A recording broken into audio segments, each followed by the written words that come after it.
নম্বর অঙ্ক, 23 নম্বর অঙ্ক একটু লক্ষ্য করো। আগে আমরা যে অঙ্কগুলো করলাম সেই অঙ্কগুলো ছিল দুইটা পদ। কয়টা পদ ছিল? দুইটা। এবার আমাদের কয়টা পদ আছে? তিনটা পদ আছে। তিন পদ দিয়ে আমরা তিন পদকে ভাগ করে দেব। তাহলে নিয়ম কিন্তু আমাদের একই। প্রথমে কি করব আমরা? এক্স স্কোয়ার দিয়ে আমরা শুধু এই এক্স টু দি পাওয়ার 4 কে মিলে নেব। বাদ বাকিগুলা পরে মিললে মিলবে, না মিললে না মিলবে।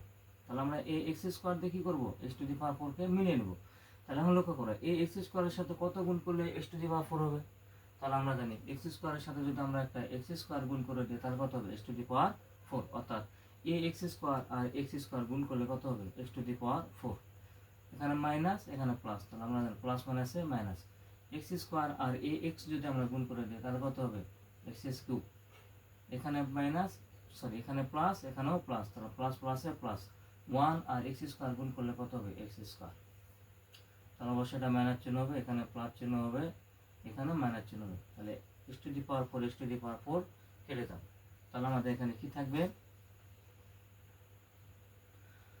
লক্ষ্য করো যে এখানে এখানে যে এক্স স্কোয়ার এটাও আমাদের কি হবে? কেটে যাবে। তাহলে আমাদের থাকবে যে এক্স কিউব প্লাস 1। এখানে কেটে যাওয়ার পর যেটা থাকবে সেটা আমরা কি করব? নিচে নামিয়ে আনবো। এখানে লক্ষ্য, এখানে প্লাস, এখানেও কি চিহ্ন? প্লাস। তাহলে আমরা অবশ্যই ভাগ করে একটা কি চিহ্ন দিয়ে দেবো? প্লাস চিহ্ন দিয়ে দেবো। এখন লক্ষ্য করো যে এই এক্স স্কোয়ারের সাথে কত গুণ করলে এক্স কিউব হবে? তা আমরা জানি এই এক্স স্কোয়ারের সাথে যদি আমরা একটা এক্স গুণ করতে পারি তাহলে কি হবে? X square. তাহলে আমরা একটা এক্স গুণ করে দেবো। তাহলে এখন লক্ষ্য করো, এ এক্স দিয়ে এ এক্স স্কোয়ারকে গুণ করে দেবো, তাহলে কত হবে? X cube.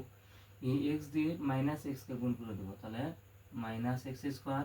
এই এক্স দিয়ে 1 গুণ করে দেবো, তাহলে কত হবে? Plus x.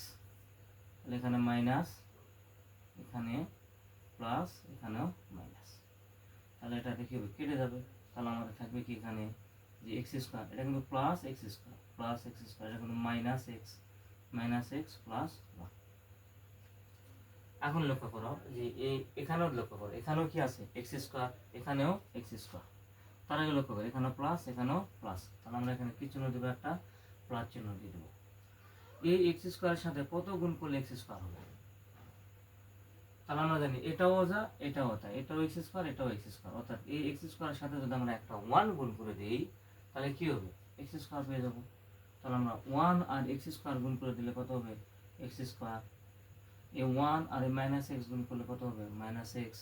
এ 1 আর এ 1 যদি আমরা গুণ করে দিই তাহলে কত হবে? 1। তাহলে এখানে মাইনাস, এখানেও প্লাস, এখানে মাইনাস, তাহলে এগুলো কি হবে? কেটে যাবে, শূন্য। তাহলে এটা আমাদের অ্যান্সার, এটা আমাদের অ্যান্সার। তাহলে আশা করি এই অঙ্কটিও তোমরা সুন্দরভাবে বুঝতে পেরেছো।